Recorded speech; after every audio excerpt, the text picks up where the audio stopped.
চড়ুই পাখি, কেউ বলে বাবুই পাখি। ওই পাখিরা দেখছুনি কেমন সুন্দর বাসা বানাইছে তাল গাছে। কোথায়? তাল গাছে। এই চড়ুই পাখি, খেজুর গাছে বাঁধলি না কেন? নারিকেল গাছে বাসা বাঁধো না কেন? আমরা জানি তোমরা যে আকাম কুকাম করো, এর বিনিময়ে বাজে বাজে গজব আসবে, গজব। ওই গজবে নারিকেল গাছ ভেঙ্গে যাবে, খেজুর গাছও ভেঙ্গে যেতে পারে, কিন্তু সহসয় তাল গাছ ভাঙবে না।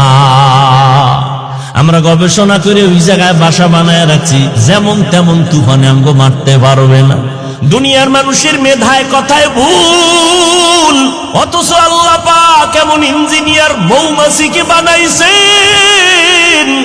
মৌমাছির বাসাতে তাকাইয়া দেখো, এত সুন্দর মৌমাছি বাসা বানায় গাছের ডালায়, নিচে কোনো রশি দিয়া বাঁধাও নাই। একটা মৌমাছির বাসায় 20 কেজির উপরে মধু থাকে, ঠিক নি? মধুর বোতলগুলো খোলা, নিচের দিকে এক ফোঁটা মধু গড়াইয়া পড়ে না। ওরা এমন সুন্দর বিল্ডিং বানায় রাখছে, ওদের বেডরুম আলাদা, ড্রয়িং রুম আলাদা, ডাইনিং আলাদা, বাথরুম আলাদা, মধু রাখার বোতলগুলো আলাদা। সব মধুর বোতলের মুখ খোলা, নিচে এক ফোঁটা মধু পড়ে না। ওদের কামরা রুমগুলোর কোনো আঁকা বাঁকা নাই। আমেরিকার মৌমাছির বাসা, সুন্দরবনের মৌমাছির বাসা এক জায়গায় করে দেখো, মনে হয় জানো এরা সবাই এক মাস্টার, আমার আল্লাহর ছাত্র। মানুষ তুমি কতটাই যে দুর্বল, মেধার বেলায় দুর্বল, খানার বেলায় দুর্বল, চলার বেলায় দুর্বল, ধর্মীয় লাইনে দুর্বল, দুনিয়ার লাইনেও তুমি দুর্বল। এমন একটা মানুষ জমিনে নাই যে স্বয়ং সম্পূর্ণ। আমি কোরআনের তর্জমা জানি, কোরআন পড়তে জানি, যে পড়তে জানে না সে দুর্বল। আবার আমি পড়তে জানি, তর্জমা জানি না, যে পড়তে জানে তর্জমা জানে না, তর্জমা জাননেওয়ালার কাছে সে দুর্বল। আর একজনে তর্জমা জানে, ব্যাখ্যা জানে না, তাফসীর জানে না, ওই বান্দা তাফসীর কারকের কাছে দুর্বল। আবার আমি তাফসীরও জানি, কিন্তু কোরআনের আয়াত দিয়া হাদিস দিয়া ফতোয়া দিতে পারি না, আমি ফতোয়ার কাছে দুর্বল। আল্লাহ দুনিয়াতে প্রত্যেকটা মানুষের দুর্বল বানায় রাখছেন। আল্লাহ দুর্বল বানাবার কারণ, এক কারণ হলো আল্লাহ বেশি মহব্বত করে এই দুর্বলতার কারণে। ঘরের ভিতরে বাচ্চা আছে, শিশু, মা বাবা ভাই বোন সব বড়, কিন্তু মা বাবা বড় ছেলেরে এত ভালোবাসে না বাচ্চাটারে যত ভালোবাসে, ঠিক নেই? আল্লাহ কয় আমি শক্তিশালী বাঘের এত ভালোবাসি না দুর্বল মানুষের যেই পরিমাণ ভালোবাসি। আমি জিনের এত ভালোবাসি না মানুষের যত ভালোবাসি। আমি ফেরেশতাকে এত ভালোবাসি না মানুষ তোমারে এত ভালোবাসি। আমি বড় আদর করে তোমারে বানাইছি, আমি আল্লাহ বড় মোহাব্বত করে তোমারে বানাইলাম। তোমার মর্যাদাটা সবার উপরে দিয়ে দিলাম। ফেরেশতারা তোমার গোলাম, জমিন তোমার গোলাম, আসমান তোমার গোলাম, সূর্য তোমার গোলাম।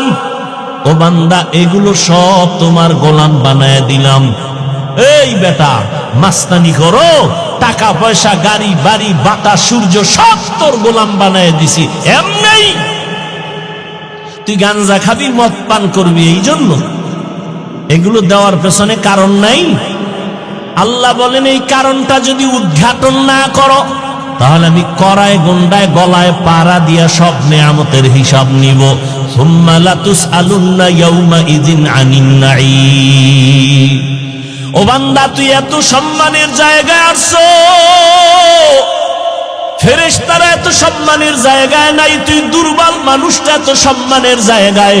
তোর সম্মানের কারণে, তোর দুর্বলতা আছে, এরপরও তোর সম্মান। এ কারণে শক্তিশালী পাক তোর গোলামি করে, বাতাস গোলামি করে, সূর্য গোলামি করে। ও বান্দা, এমন সম্মান আমি আল্লাহ তোমারে দান করলাম।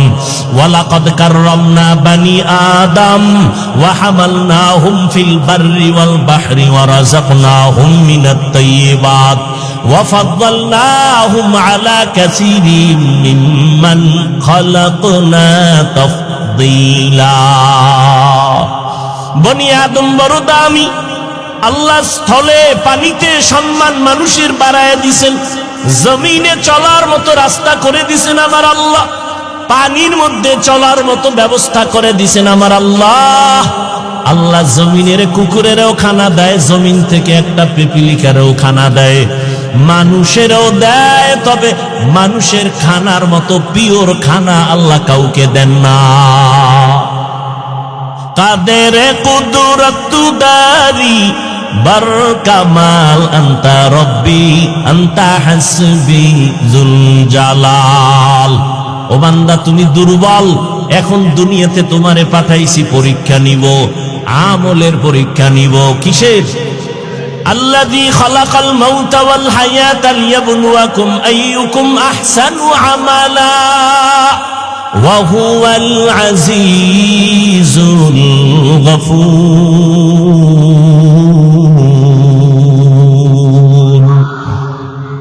আল্লাহ বলেন আমি দুনিয়াতে তোমার হায়াত দিয়া পাঠাইলাম, মৃত্যুর সাথে তোমার পরীক্ষা নিব কারা আমল করে ভালো। বেশি আমল লাগবে না, ভালো আমল লাগবে। আহসানু আমালা বলেছেন, আকসারু আমালা বলেন নাই। আমলের পরীক্ষা নিব, দেখব কারা ভালো আমল করে। বেশি আমল করে এটা দেখব না, ভালো আমলটাই দেখব। ও বান্দা দুনিয়া পরীক্ষার হল, এই দুনিয়াতে থাইকা তোমার আমলি জিন্দেগি সুন্দর করতে হবে। কিন্তু একদিকে তুমি দুর্বল, অপর দিকে তুমি যতই আমলের লাইনে আগাইতে চাইবা, তিন দল শয়তান তোমার পেছনে টানবে। কয় দল? এক শয়তান জিন শয়তান, আর এক শয়তান নফস শয়তান যেটা ভেতরে আছে, আর একটা শয়তান হলো মানুষ শয়তান। তিন দল শয়তান পেছনে টানে, তুমি জানো জান্নাতের পথে আগাইতে না পারো। ওদিকে তুমি ব্যক্তি হিসাবেও দুর্বল, মেধার দিক থেকেও দুর্বল। এমত অবস্থায় যদি তুমি শান্তির জীবনের দিকে আগাইতে চাও, একা একা সম্ভব না, অন্যের সাহায্য লাগবেই লাগবে। লাগবেনি? এখন সাহায্যটা যে লাগবে এটা তো নিশ্চিত, তবে সাহায্যটা কার থেকে নিব? সবাই বলবে আল্লাহর থেকে। কথা সত্য, কিন্তু এই কথাটা বাস্তবে আপনাদের অন্তরের কথা না। সাহায্য কার থেকে নিবেন? সাহায্য কার থেকে চাইবেন বলেন? আল্লাহর রসুল সাহাবায়ে কেরাম সাহায্য চাইছেন কার কাছে? আপনারা কার কাছে চাইবেন? আল্লাহর কাছে না? কিন্তু আল্লাহর কাছে কি চান? যদি মুসলমানেরা আমার সোনার বাংলার আল্লাহর কাছে চাইতো, তাহলে 52 বছর আগেই জমিন থেকে সুদি এনজিও পালায় যেত। পালাইছে না আরো বাড়ছে? বলেন। আল্লাহ দুই দল মানুষের সাথে খুব রাগ। কয় দল? খুবই রাগ। বলে কেমন রাগ? আল্লাহ কয় রেডি থাক বেঈমান, তোর সাথে আমি আল্লাহ নিজে যুদ্ধ করব, রেডি থাক। এক দলের কথা আছে কোরআন শরীফে, আর এক দলের কথা আছে বুখারী শরীফে। কোরআন শরীফে যেই দলের সাথে আল্লাহ রাগ, ওই দল সুদখোরের দল। আসতে বলেন কেন? বুখারী শরীফে যেই দলের সাথে আল্লাহ যুদ্ধের ঘোষণা দিছেন, ওই দল হলো যারা ওলিয়া উলিয়া মানে না, ওই দল। এ বিষয়ে বিস্তারিত বয়ান আমার ভিন্ন জায়গায় আছে। তাহলে সাহায্য লাগবেই, এটা তো আমরা নিশ্চিত। এখন কথা হলো সাহায্য কার থেকে নিব, সেই ক্ষেত্রে তাল মিলেন না, বুঝেন। নিজের অন্তর থেকে বিবেক দিয়ে কাজ করবেন, বুঝে শুনে এটার ফলাফল ভালো, আর আবেগে করবেন এটার ফলাফল ভালো না। আচ্ছা, নিজের অন্তর যদি বলে যে এটা ঠিক, বুঝার পরে তাহলে ওদিকে মন আগায় যায়। এবার বুঝার চেষ্টা করি, সাহায্য তো আল্লাহর থেকে নিব কথাটা এভারেজ বলে দিলাম, একটু ভালো করে গবেষণা করে দেখি তো।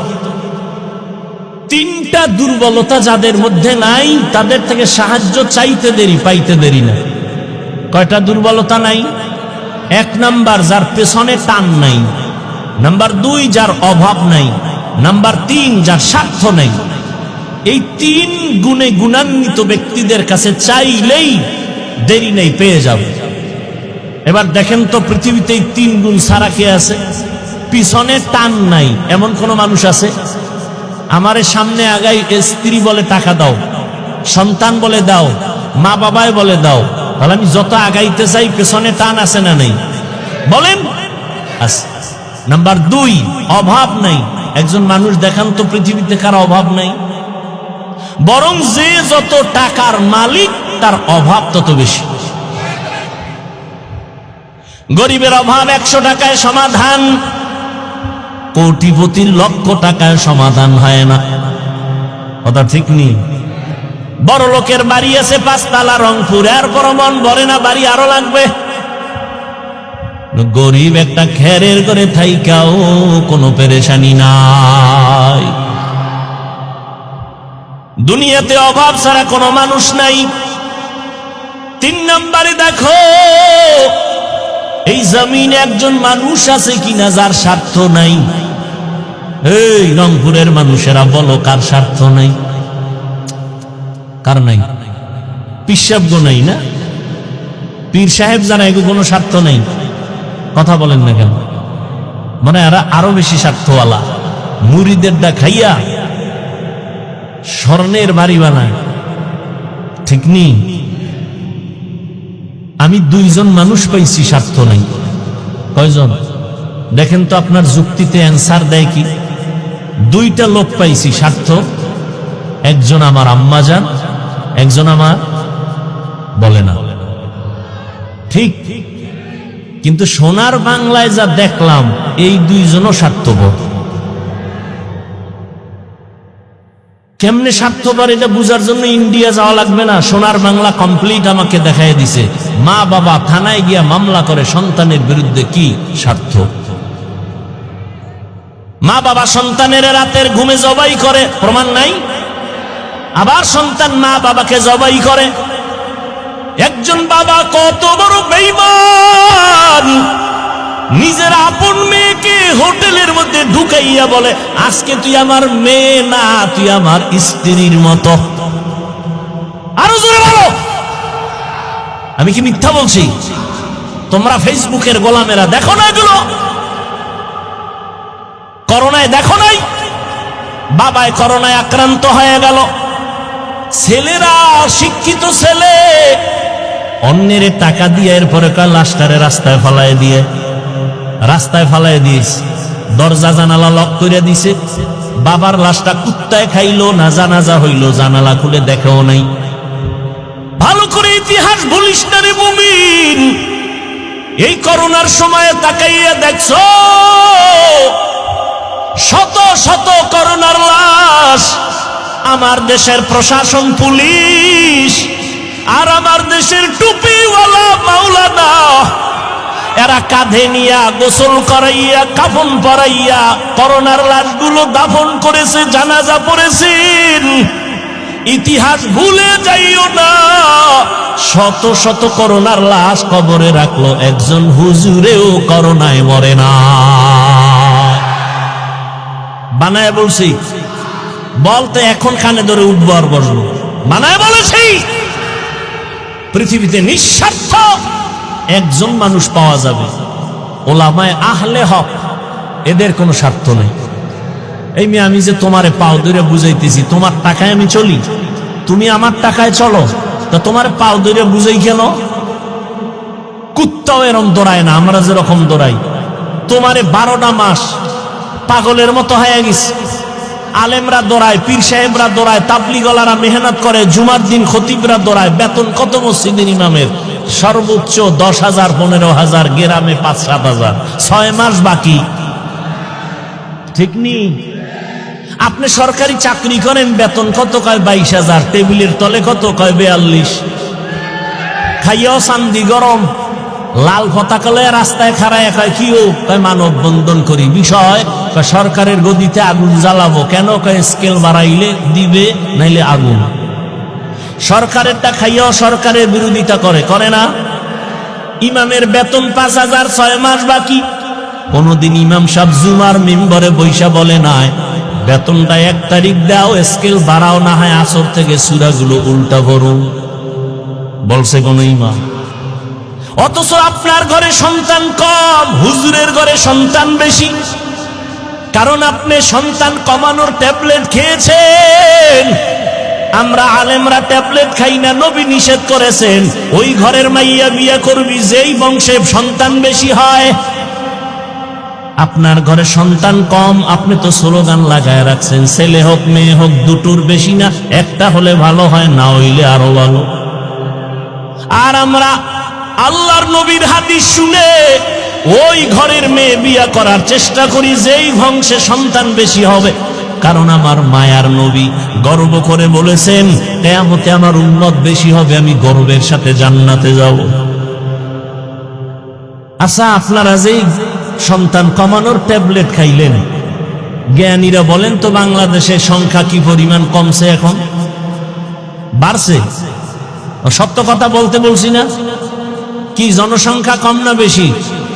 সব আমরা হুজুরেরা বাড়াইছি, তাহলে ট্যাবলেটের অ্যাকশন কই? মনে আছে কথা কি শুরুতে বলছিলাম, মনে নাই? আল্লাহ চাইলে সব হয়, বান্দা চাইলে কিছু হয় না। জিন্দগি মে বন্দগি তু করনা হে, जिंदगी में बंदगी तू करना है,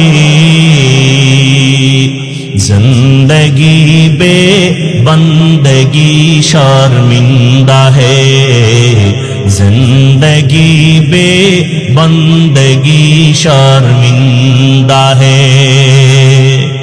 ও এলাকার মা বোনেরা, ও যুবক, ও পর্দার নামের আম্মা জানেরা, ও বাবাজিরা, কয়দিন আর দুনিয়ায় বাহাদুরি করবা? স্বার্থ নাই, অভাব নাই, পিছনে টান নাই, দুনিয়াতে কেউ নাই, তবে এই তিনটা গুণে গুণান্বিত যিনি আছেন তিনি একজন আমার। আরো জোরে বলেন, ইয়া আইয়ুহান নাস আনতুমুল ফুকারাউ ইলাল্লাহ ওয়াল্লাহু হুয়াল গানিয়্যুল হামিদ।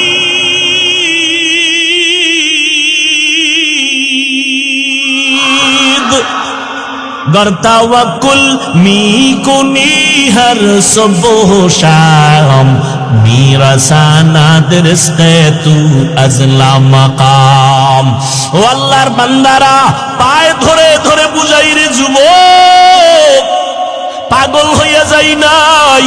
আমি যে এতক্ষণ চিল্লায়া তোমারে বয়ান শুনাইলাম, একবারও কিন্তু বলি নাই সব স্কুল কলেজ বাদ দিয়ে আমগো মতো হুজুর হও, বলছি? তাবলিগে না গেলে জাহান্নামে যাবা, বলছি? বলি না। আমি কওমি মাদ্রাসার সন্তান, কওমি মাদ্রাসায় না পড়লে জাহান্নামে যেতে হবে, আমি একবারও বলি নাই। আমি পাস করলি টুপি মাথায় দিলাম, একবারও বলি না তুমিও পাস করলি মাথায় দাও, না দিলে জাহান্নামে যাইবা। ও বাবারা, যুবকেরা, ভালো করে বুঝো, আমি তোমাকে বুঝায় যাই। তুমি চাকরি করো, ব্যবসা করো, স্কুল কলেজে পড়ো, বাধা নাই, ওখানে পড়ো, দোয়া করে গেলাম। ডাক্তার হও, দোয়া করি। ইঞ্জিনিয়ার হও, দোয়া করি। প্রফেসর হও, দোয়া করি। তবে একটা অনুরোধ, বেয়াদব হইবা না। তোমার ব্যবহারে যেন কোনো আলেমরা কষ্ট না পায়, তোমার আচরণে যেন কোনো মা বাবা কষ্ট না পায়, তোমার ব্যবহারে যেন খবরদার এলাকার কোনো মুরব্বীরা কষ্ট না পায়। ও যুবক বাবারা, তোমার মতো যুবক এখনো আছে, স্কুলে কলেজে পড়ে, 5 বেলার নামাজ পড়ে, আছে না নাই? তোমার আল্লাহ বিবেক দিছে, চিন্তা করো, তুমি কেন নামাজটা পড়তে পারবা না? আল্লাহর কোরআনটা কি মিথ্যা মনে করেছো? আমিও তো তোমার মতো প্যান্ট শার্ট টাই লাগায় দাড়ি কাইটে যদি রাস্তায় চলতাম, কেউ আমারে বাধা দিত না। এই টুপির কারণে মাথা গরম, দাড়ির কারণে যৌবনের ভাব চলে যায়, লম্বা জামা পরার কারণে শরীরটা গরম লাগে, কম বুঝি না।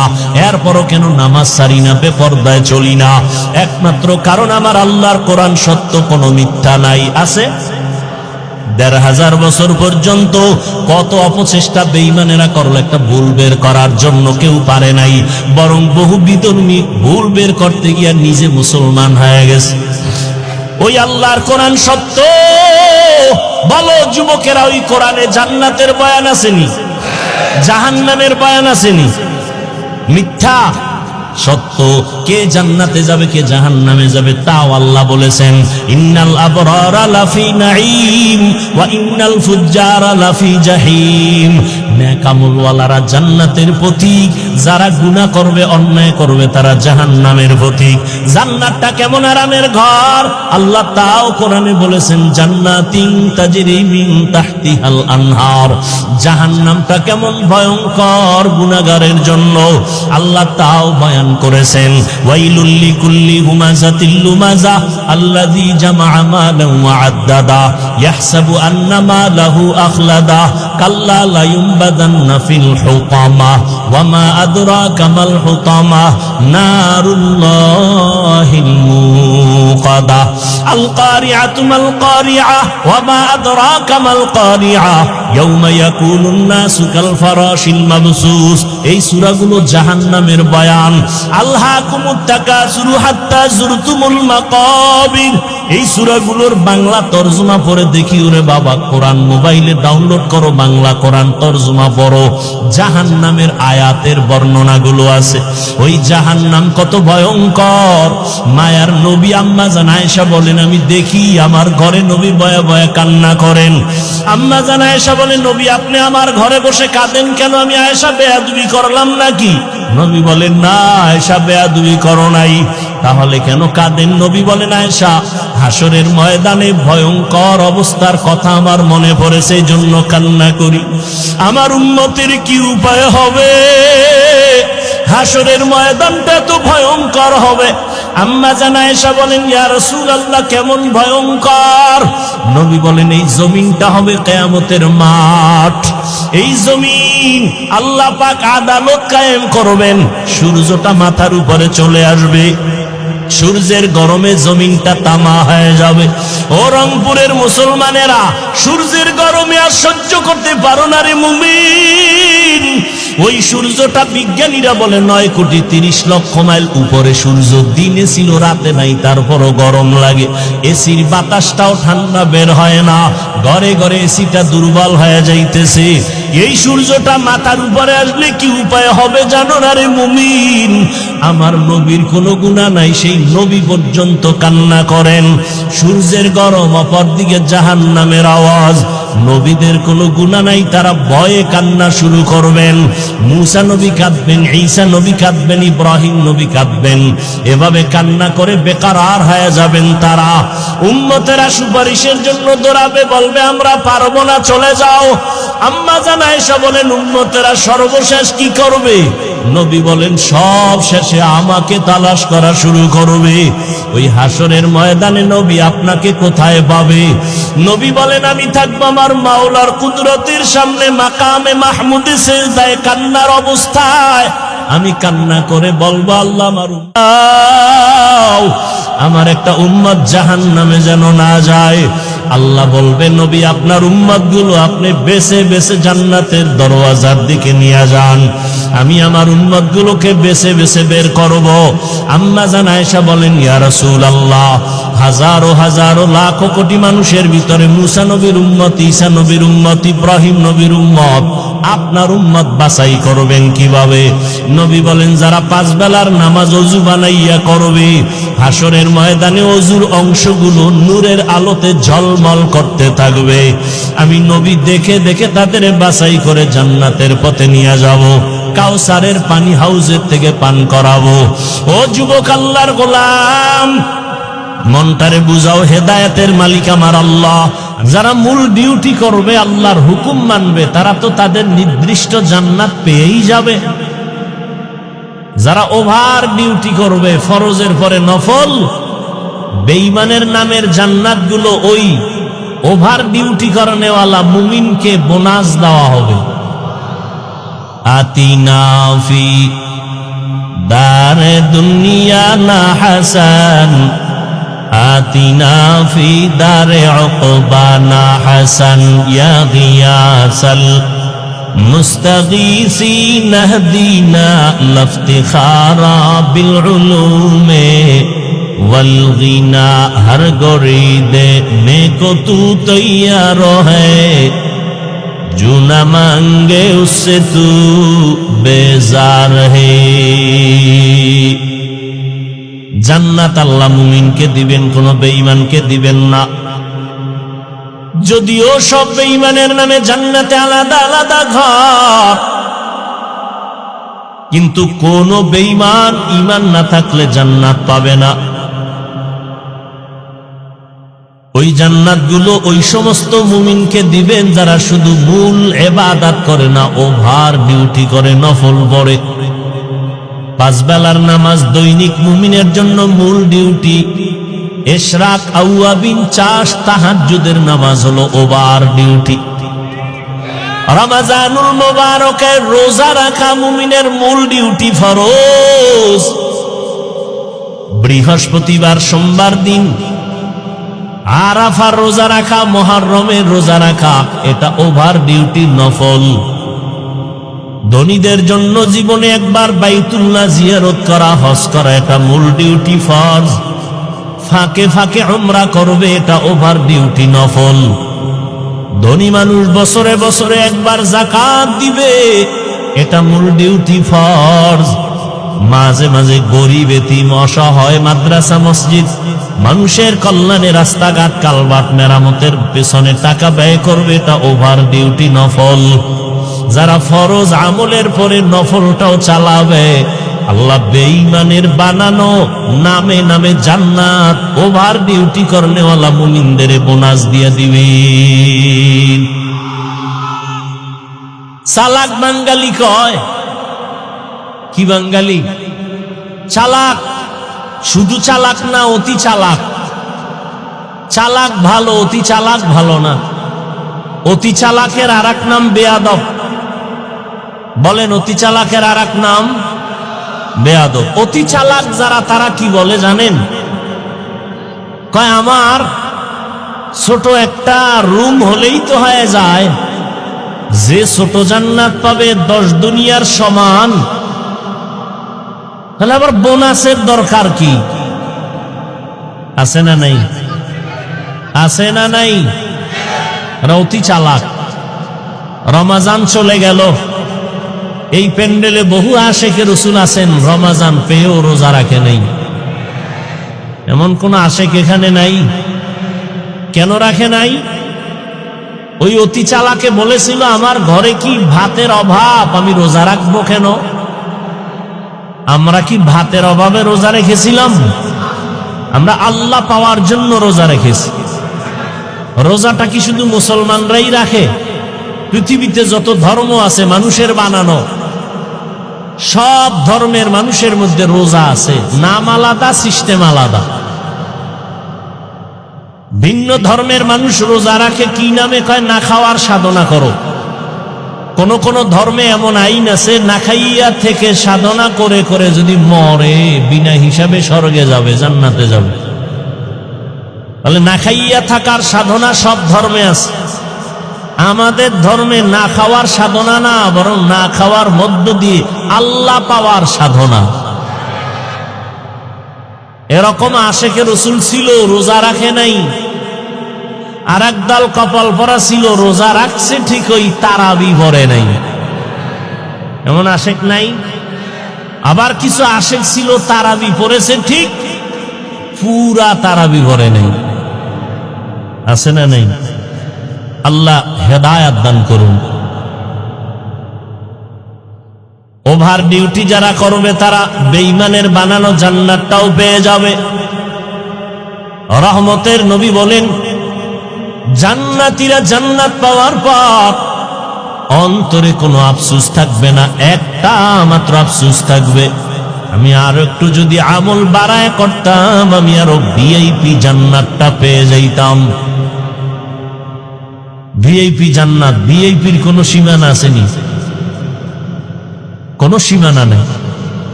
যত সুন্দর শেষ নাই, আরো লাগে, আরো লাগে, আরো লাগে। আল্লাহ বলেন জান্নাত মুমিনরা পাবে, এজন্য মুমিনকে বললাম সাহায্য প্রার্থনা করো। সাহায্য প্রার্থনা কেন করবে? ওই ব্যক্তি অন্যের সাহায্য প্রার্থনা করে যে নিজে চলতে পারে না। আমরা কি তাই? আল্লাহ বলেন হ্যাঁ, তোমরা তাই। তোমরা এতটাই যে দুর্বল। ওয়া খুলিকাল ইনসানু যায়ীফা,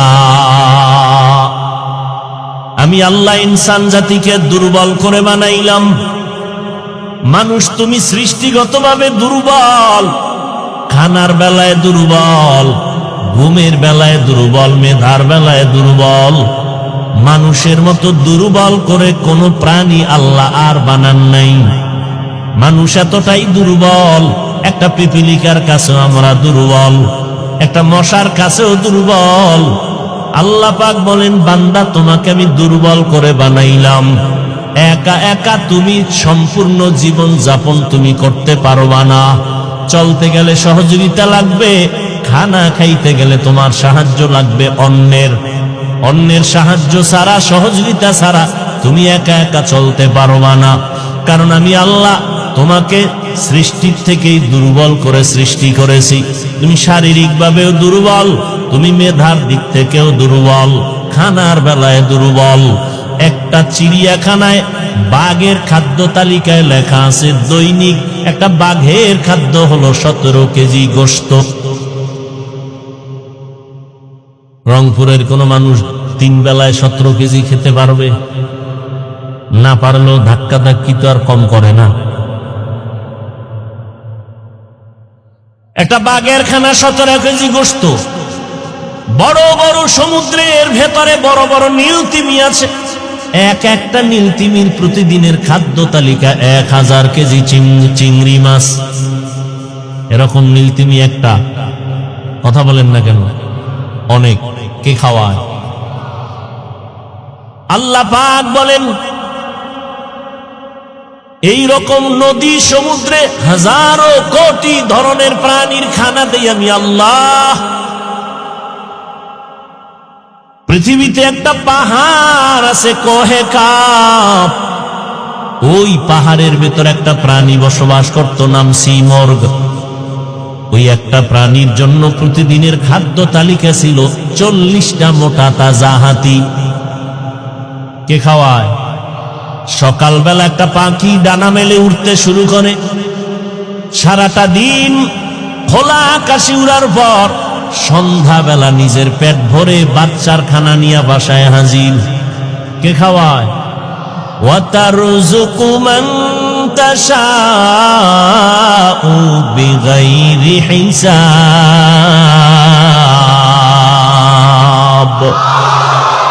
गर तवक्कुल मी कुनी हर सुबह शाम मीरसाना रिज़्क़े तू अज़ला मकाम जुज़बा हक़ची ज़े मखाज़ इंसो जा फज़ले उआ मस्ते दर जुमला जहा।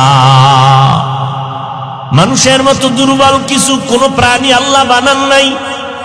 পিপিলিকা গুলো এত দুর্বল, তার থেকে মানুষ আরো বেশি দুর্বল। ওরে মানুষ, পিপিলিকায় যদি একবার মানুষের সাথে রাগ করে, মানুষ আর কোনোদিন খানা খেতে পারবে না। প্রত্যেকটা খানায় দেখবে পিপিলিকার হামলা। মশায় যদি মেজাজটা গরম করে মানুষের সাথে, আর মানুষ যদি চ্যালেঞ্জ দেয়, মশার সাথে আগাইতে পারবে না। একটা বনিয়াদম ঘুমানোর কোনো সুযোগ নাই। কোটি কোটি কর্মচারীরা আজ কোটি টাকা ব্যয় করে ফ্যাক্টরিতে কাজ করে, একটা মশার সাথে যুদ্ধ ঘোষণা দিয়া, মশা বলে তোরে খাবো, বলে খাইতে দিব না। এই জন্য মশারি, এই জন্য কয়েল, এই জন্য স্প্রে। আর এই সমস্ত কোম্পানির মধ্যে কত পরিমাণ কর্মচারীরা কাজ করে বেতন খায়, মশার কারণে পেটে ভাত আসে। এরপর মশার সাথে যুদ্ধে পারছে কেউ বিজয় হইতে?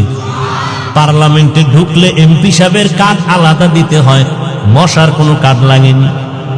কালা পোশাক গলায় যদি বলে অনুমতি ছাড়া ঢুকলি কেন, বলে সিফায় যখন ঢুকবো টের ভাবি অনুমতি কারে কয়।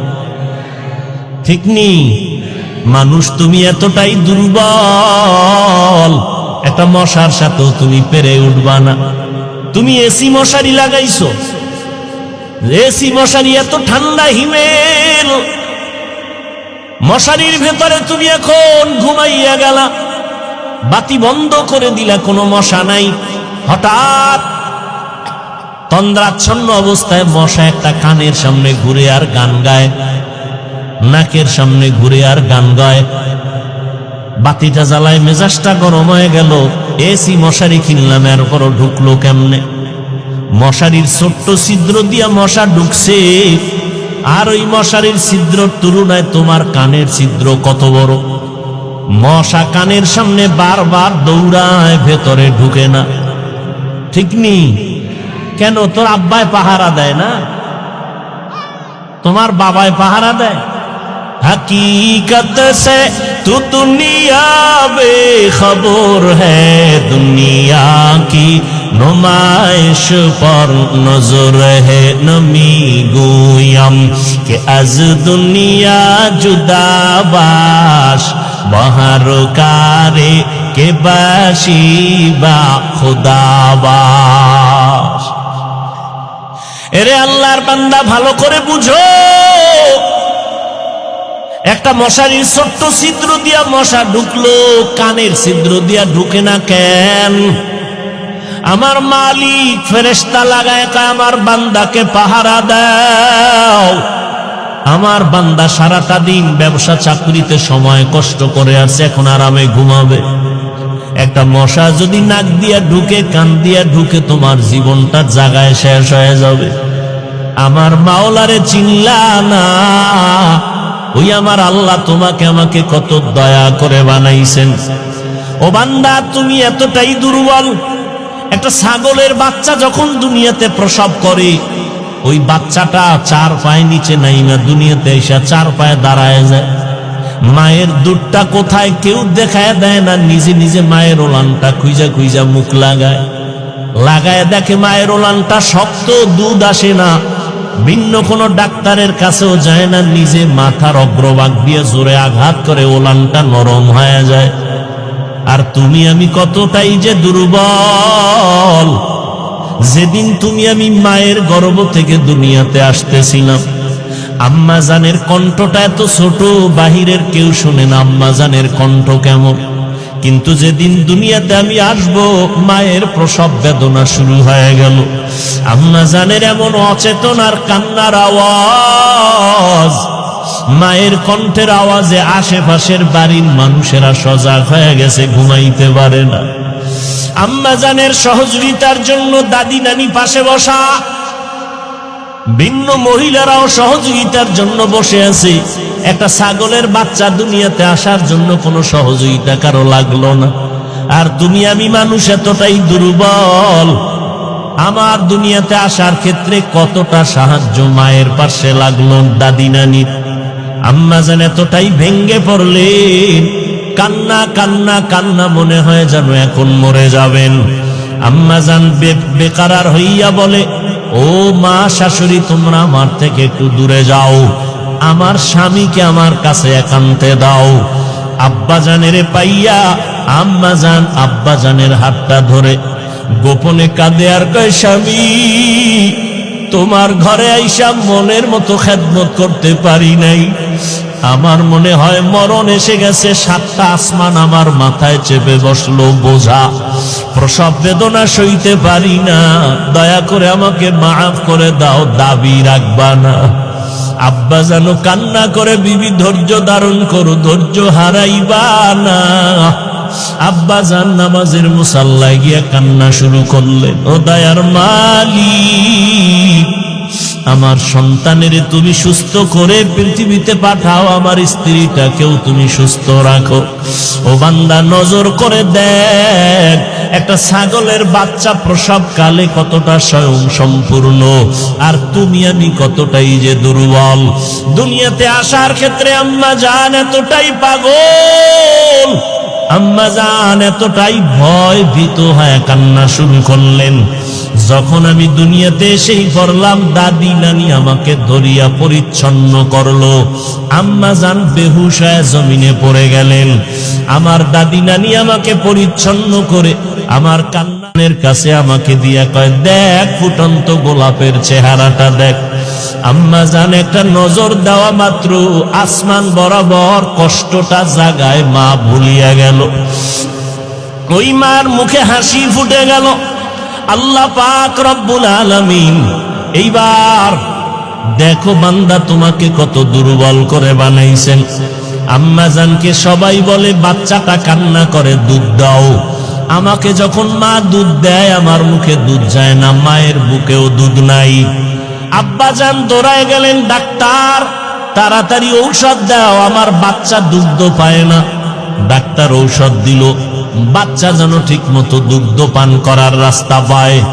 কিন্তু একটা ছাগলের বাচ্চা দুনিয়াতে আইসা দুধ পায় না বিদায় কোনো ডাক্তারের পরামর্শ নিল না।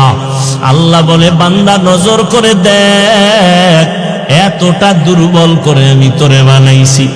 ওই মা কত কষ্ট করেছে, আমি আল্লাহ পাক এমন সুন্দর করে তোরে বানাইলাম। আমি আল্লাহ তোরে দুর্বল করিয়া বানাইয়া নিচে রাখি নাই, আমি আল্লাহ তোর সম্মান সবার উপরে বাড়ায় দিলাম। জীবনের মূল কষ্ট মায়ের প্রসব বেদনা,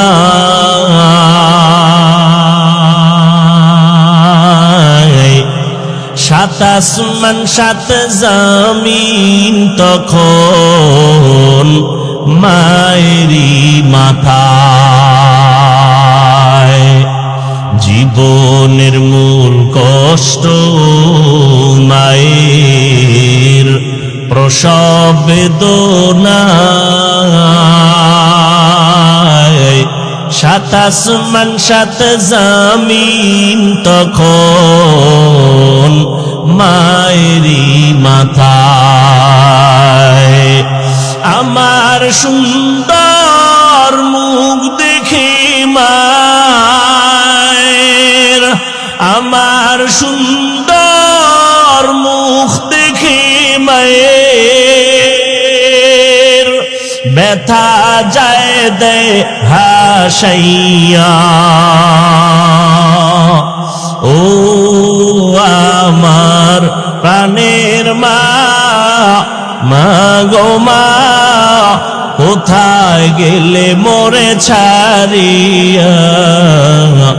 জনম দুঃখী ইয়াতীম আমি, চায় না কেহ ফিরিয়া। আমি যখন ছিলাম আমার মায়েরই উদরে, চলাফেরা করলেন যে মায় কত কষ্ট করে। আমি যখন ছিলাম আমার মায়েরই উদরে, চলাফেরা করলেন যে মায় কত কষ্ট করে। এমন মাকে কেমনে আজি, এমন মাকে কেমনে আজি যাব আমি ভুলিয়া। ও আমার প্রাণের মা, মা গো মা, কোথায় গেলে মোরে ছাড়িয়া? জনম দুঃখী ইয়াতীম আমি, চায় না কেহ ফিরিয়া। আল্লাহ তাআলা বলেন মানুষ তুমি বড় দুর্বল, তোমাকে আমি এত দুর্বল করে বানাইছি। মেধার বেলায় তুমি বড় দুর্বল। বুয়েটের ইঞ্জিনিয়ার ইঞ্জিনিয়ারিং পাশ করিয়া কত বাহাদুরির সাথে রংপুরে বিল্ডিং বানাইলো, আর একজন আরো টপ লেভেলের ইঞ্জিনিয়ার আইসা বলে তোমার থিওরিতে আঁকা বাঁকা ভুল হয়ে গেল।